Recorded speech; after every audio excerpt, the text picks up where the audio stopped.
Welcome to App Stories, a weekly exploration of the world of apps. Today's show is brought to you by El Media Player, a media player for your Mac. I'm John Voorhees, and with me is my co-host, Federico Viticci. Hi, Federico. Hi, John. How are you?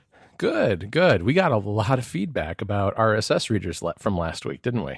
Yeah, it turns out that good old RSS is still something that can get people talking and asking questions, which I love because Yes. there's the meme that like RSS is dead and nobody Right. cares about RSS anymore. I don't think that's the case, especially now that, in our landscape with the modern news and the, modern life and politics, I think more people are reading the news more than ever. And so it does not surprise me that these kind of services are, I don't want to say back in fashion because I don't think they ever left, Right. but more important than ever, especially if you subscribe to a lot of websites, to a lot of sources, because you want to check all the sources that you know. It's important to have a good service to use this. Right. And it's not, it's one of those things that I think people don't talk about as much as they once did because it really hasn't changed significantly in a long time. It's a little bit, you and I talk about it because we'll talk about email. We'll talk about technologies that have been around forever. But RSS, it hasn't changed a ton since Google Reader shut down. That was, I guess the last time that RSS feeds were really in the news on a regular basis because people wondered what would become of RSS with no Google Reader. And turns out there are a ton of services and a ton of apps, and it's doing quite well, and people genuinely seemed interested. So we thought today we would go into a little more depth about how each of us uses it. And I think, even before we get to that, one thing I thought is worth discussing just briefly is why we use RSS. And one thing that I did see a couple of people say on Twitter was, well, why don't you just get your news from Twitter? And I do. I get some of my news from there. But generally speaking, I use Twitter to learn what people are doing, what people are saying, what people are working on, what's going on in kind of the Apple developer community, not to get PR statements or articles from The Verge or whatever. I do follow some key Apple news sites because I do want to get the news as quickly as possible. And if I'm in Twitter, that's a great way to get it. But for the most part, that's not what I use Twitter for. Plus, Twitter is a big time sink. There's a lot of distraction. Yeah. And if you just want to get the news and be able to digest the news efficiently, an RSS feed is a great way to do that. Yeah, that's exactly the problem for me because I also follow a few websites like the official accounts for those websites like The Verge and Polygon, for instance. And I follow writers and journalists who work at those websites. But the problem is, and I tried to use Twitter lists and all the, those features that do not force you to read your main timeline.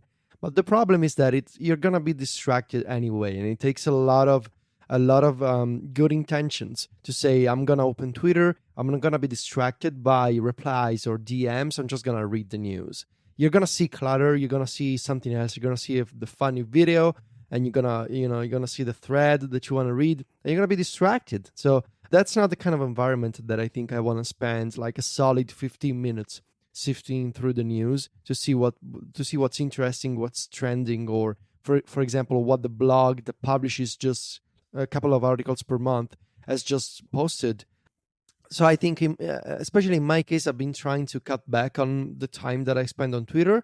This is totally an aside, but it kind of goes back to the conversation that our friend Mike Hurley and CGP Grey they had, I guess, in the past on Cortex, of how much value do you get out of a certain activity. Like if you were to measure any activity that you do in terms of return on investment, what would that be for my time spent on Twitter?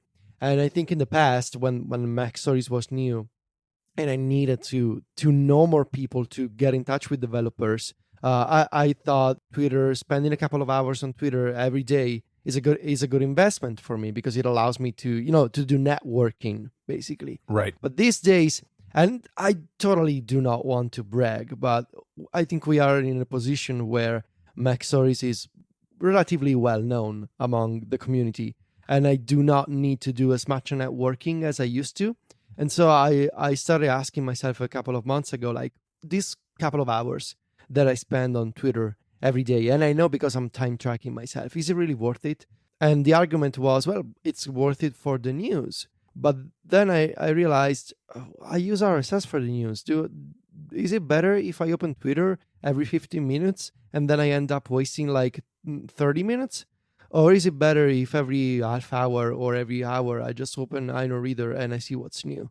And I landed on, I'm just going to open my RSS service. And when I get the time, I'm going to get on Twitter. But otherwise, I'm just going to check Twitter like 3 times per day. Right. And I think the underlying assumption of part of what we're talking about here is that we want to do this efficiently, in part because it's part of the work that we do. Yeah. And so it's part of our job is to know what's going on, and RSS is a much more efficient way to do that. I would still be using RSS regardless of whether I was writing at Mac Stories, though. I mean, I used it for years. I would continue to use it. I would just use it probably in a little different way. And I do, I guess, a lot of what you do too, which is, I mean, I've been trying to carve out more time to just read good writers, read more news, have a better sense of what's going on from that perspective. So most mornings I get up and I'll go through the headlines when I get up while I'm having breakfast. And then I'll do like you, and I'll, if I'm really busy, I'll just leave it alone, but I'll dip in every half an hour to an hour and just see what the headlines are and see if there's something that we should be covering. Yeah, I agree. I would use RSS anyway. It just, now we also have an excuse to use it for work. Right. So I wanted to ask you, like, what kind of setup do you have in terms of, well, first, I guess, how many, if you know, how many feeds you're subscribed to? And then I also want to know, like, how do you organize your subscriptions? Okay, so looking in Inoreader, I've got 130. Oh, okay. I would have thought that you had like 300 because you're a hoarder for anything, basically. I am. So. Thanks, you got my number. I have 107, so I'm doing mostly the same as you. All right. Do you have any that are red, which I think means they're basically dead links? I'm looking. I do have some. I think I have some because I saw. So Inoreader, the service that we use, it tells you like if there's any inactive website that doesn't publish anymore, or maybe there's a problem with the feed. But actually, right. I don't, because I did this kind of cleanup a few weeks ago, and I deactivated a bunch of old websites. I think I was probably at like 115 when I did this cleanup, so I removed like 8 websites that were red and with problems. Yeah, I'll tell you, I didn't take out all of these red ones because I'm pretty sure there are at least a couple here that aren't really dead, but just haven't been used in a really long time. And I don't know. I mean, if someone only publishes something twice a year, if it's a developer that I'm interested in, I want to make sure I see that. So yeah, there are some here that I should get rid of. But so I've got 130, which is actually, as I surprised myself too, it's less than I had expected. And if you took out the ones that are probably truly dead links, it's probably more like 115 or 120. Okay. And what about folders? So folders, I try to keep this pretty simple. I have my Apple folder, which is the vast majority of those feeds. And then I have a general tech folder. And what I drop in there are all the high volume tech feeds from The Verge, Engadget, Ars Technica, Wired, anybody like that, right? Then I have a home automation folder, which is auto-generated from rules, which we can talk about in a little bit.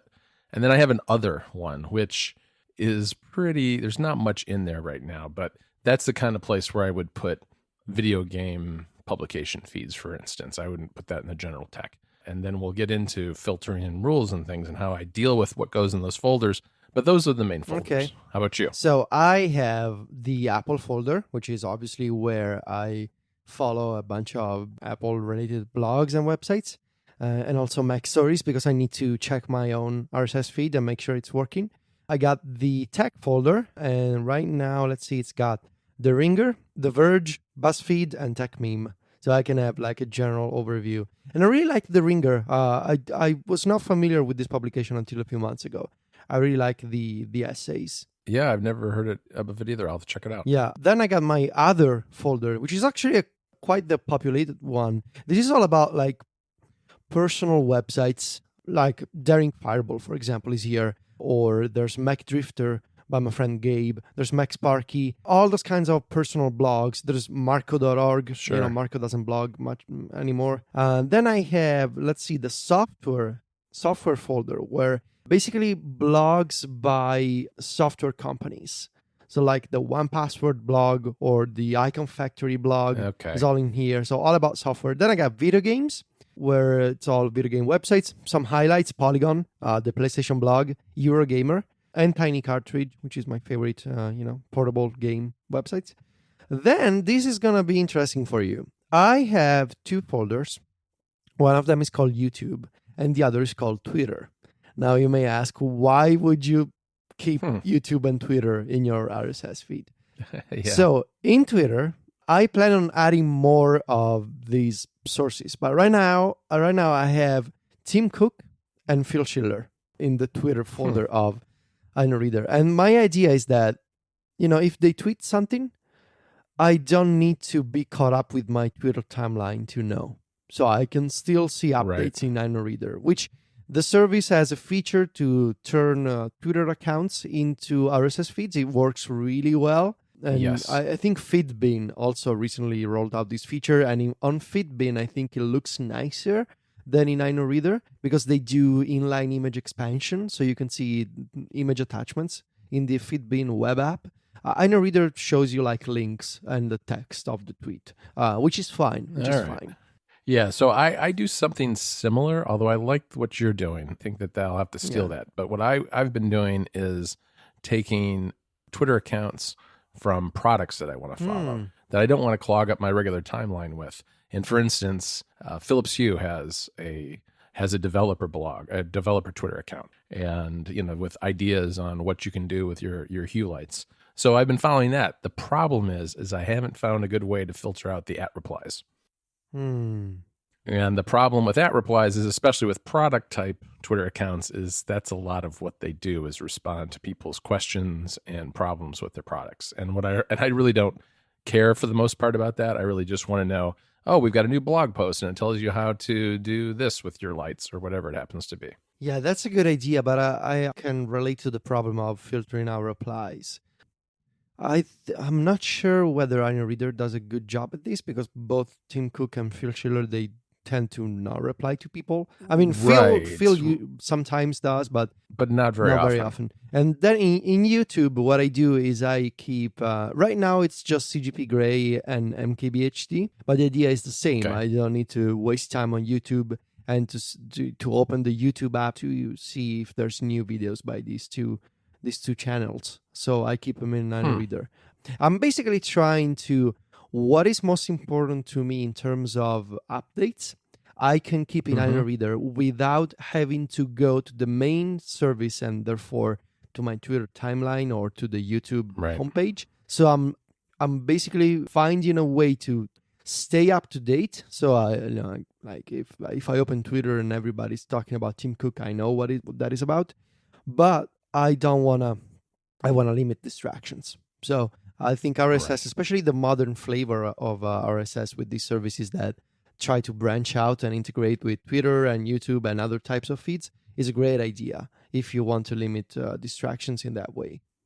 Right, because at the end of the day, it's all about information and digesting information. It doesn't really matter whether it's part of a true old-fashioned RSS feed or whether it's part of a Twitter account. You want to see that information anyway, and Inoreader does a good job of that, I think, with having features like that.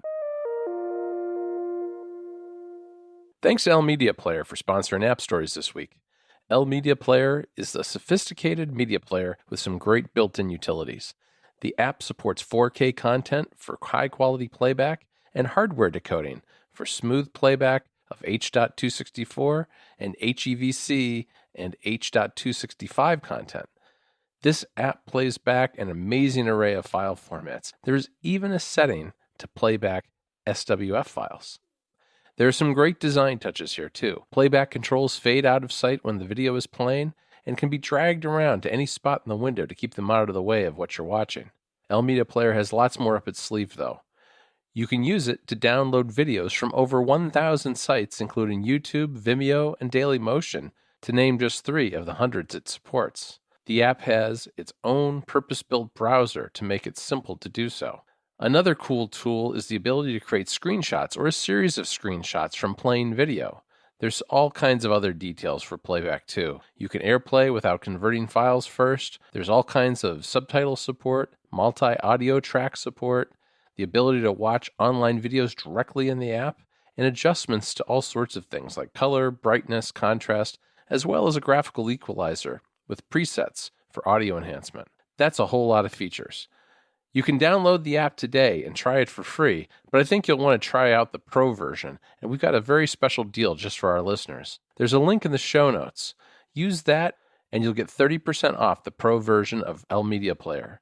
So go check out those show notes and help support App Stories by clicking on the L Media Player link and getting yourself a good deal at the same time. Thanks again to L Media Player for supporting the show. So we ought to talk about automation a little bit, because that's one of the strengths of Inoreader too. And I do a couple of different things with feeds to try to avoid getting completely drowned by the fire hose of information that comes at me every day. But I work at the other end of the spectrum too, because one of the cool features about Inoreader is that if you go into your subscriptions, you can actually, if you're a premium subscriber, you can speed up how often it checks news.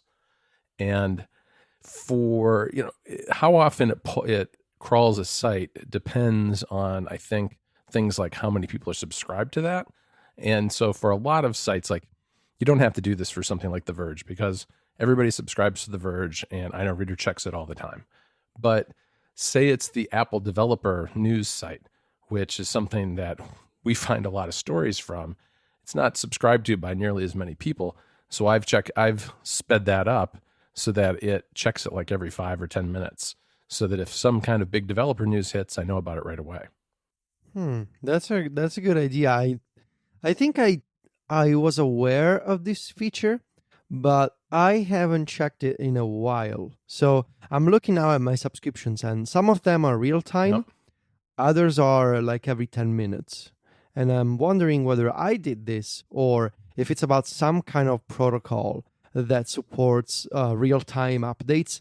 I think the real-time stuff in Inoreader there's this protocol which is called the hubbub, something like that. It's an RSS. Yeah, I know what you're talking about. Yeah, it's an RSS real-time protocol that basically allows RSS feeds to receive updates in real time, like if it were a push notification, basically. But that's a good idea. Like, I like the idea of, if you have a specific website that you need to, like, especially for a news story, like the Apple developer website, you say, I wanna speed this up, and I wanna make sure that I get the updates as fast as possible. That's a good idea. Yeah. So if you're on the subscriptions page, look on the far right, and it'll show you whether these things are being updated real time or not. And then there's like a little rocket ship next to that. If you've sped any of them up, that'll be yellow instead of black. What about rules? Because I know that a couple of months ago you went like crazy, rethinking your entire setup. Yeah, I mean, and a good way to do this, I found, is I took a quiet Sunday afternoon and I just fiddled around with the settings of Inoreader for like 3 or 4 hours.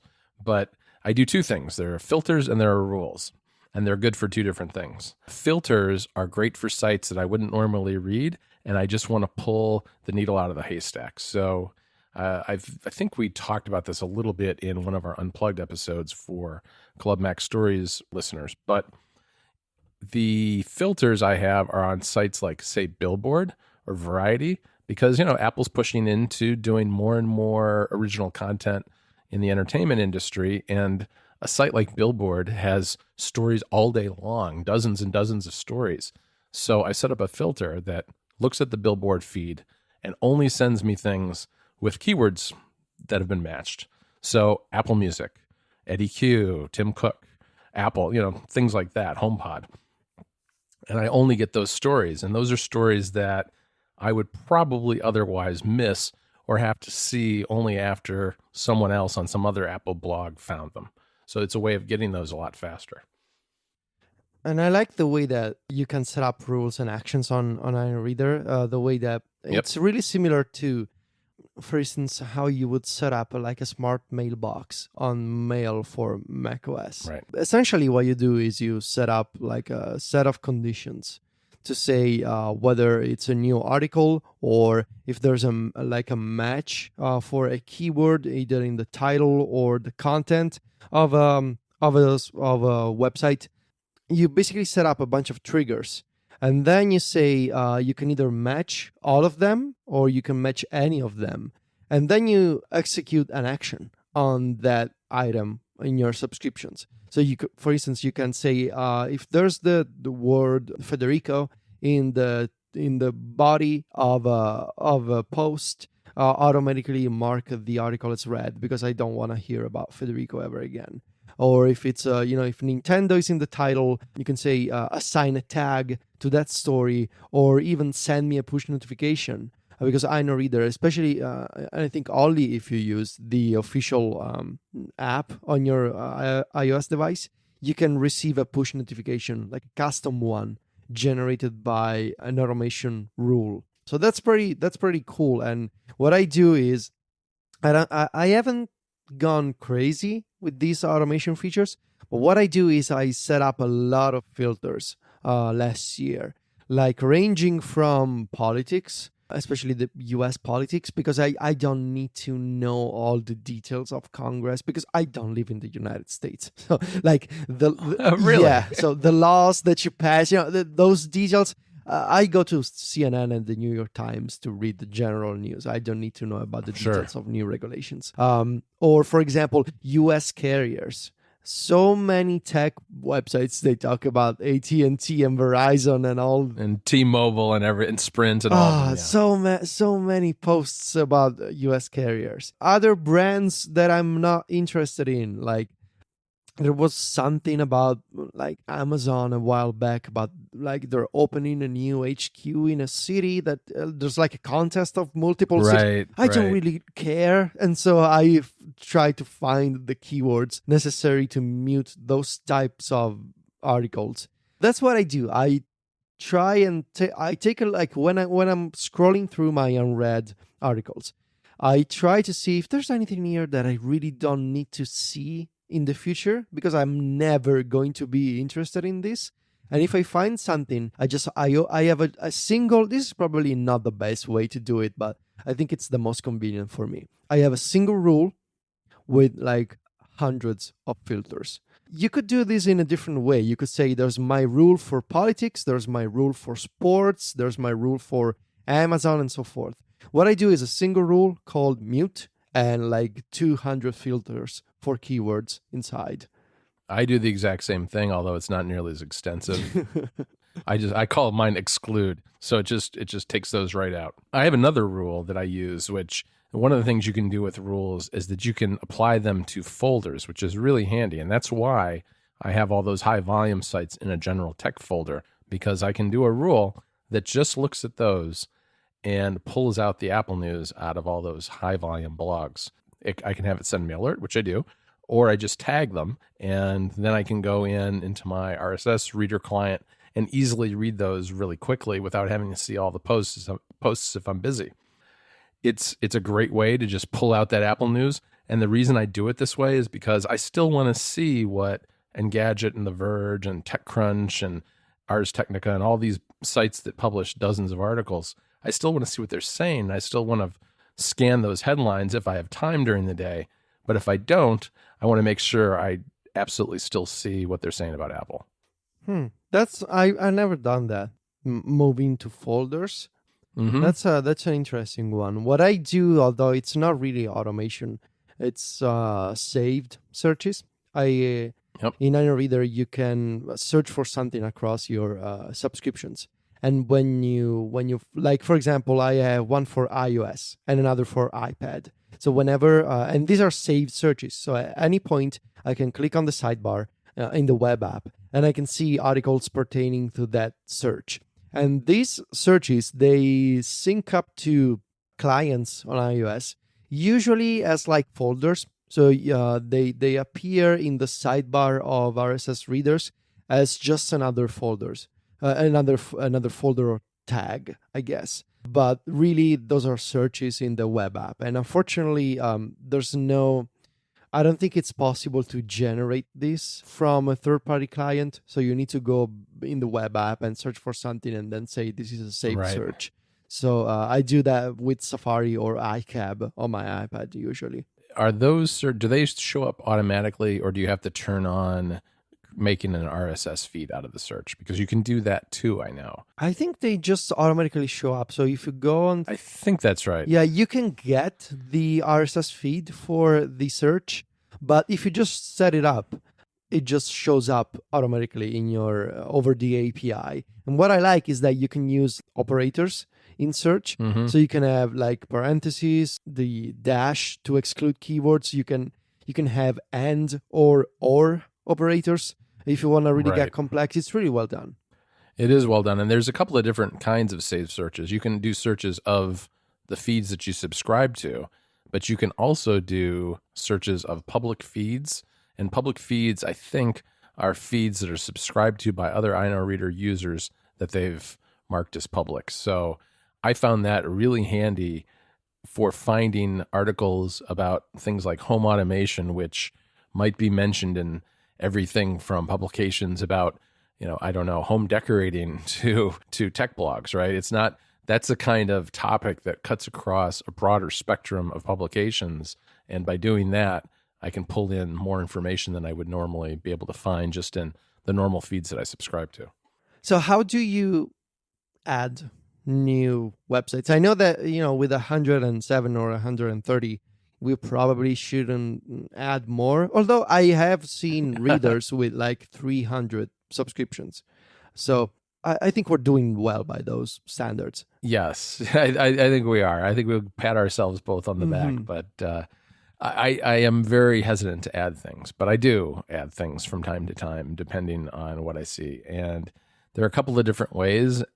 The first is if I'm on my Mac, I usually just use Inoreader has a bookmarklet, and I use that because it will detect all the feeds that are associated with that page. And so it'll give you a menu option of which ones you want to subscribe to. And then you just pick the ones you want, and they're dropped into Inoreader and then propagate out to whatever client you use. So that's what I use when I'm on my Mac. So when I'm on iOS, I use FeedHawk, which I think you use too. That's a very simple app on iOS that has an extension you can use, an action extension, when you're on a website in Safari or whatever browser you use to pull in an RSS feed. Yeah, I use and I like FeedHawk too. I think it's a really good idea actually to have this kind of companion utility to an RSS client. It's very clever. Back in the day, I think there was, I think it was maybe macOS that had proper support for RSS feeds in Safari and in Mail. But now, if you tap on an RSS feed in Safari on iOS, it goes straight to Apple News. If you have Apple News on your device, of course, if you live in one of those 3 countries with Apple News. What I also do is I go with the manual method of I copy a website link. Not even the RSS link, but the homepage link. And I go into the Inoreader web app and I paste the link into the search box. And the service just finds the RSS feed onto the web page for me. And I click subscribe. Yeah, the search box on Inoreader's website really is powerful because it does that. It'll find the feed. It'll find it gives you a menu of different. Do you want the feed? Do you want a saved search? Do you want this, that, and the other thing? It's really nice. Sometimes I also subscribe from third-party clients if they support the ability to add a new feed to your subscription, which is useful because usually that happens when I'm reading already in the RSS reader on my iPad, and there's like a link to a website that it opens in Safari View Controller. So I tap on this is I guess most of our listeners know, but you can tap and hold in the address bar in Safari View Controller and to copy the link. And on the iPad, you can also drag that link out of the address bar from Safari View Controller.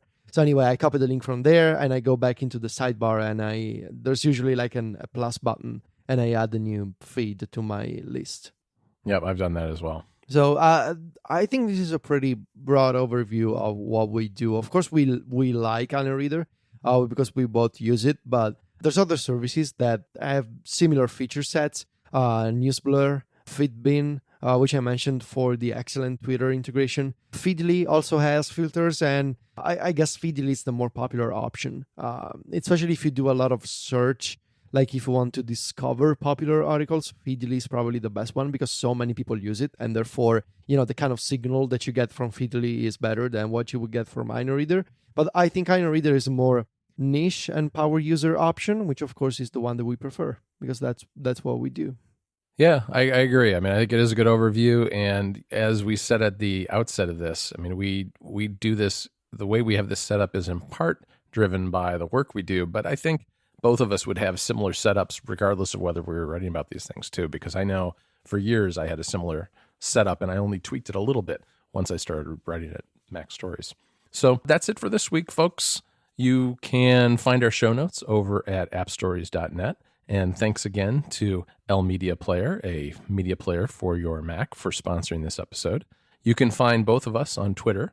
Federico is at Viticci, that's VITICCI, and I'm at John Voorhees, JOHN VOORHEES. Talk to you next week, Federico. Ciao, John.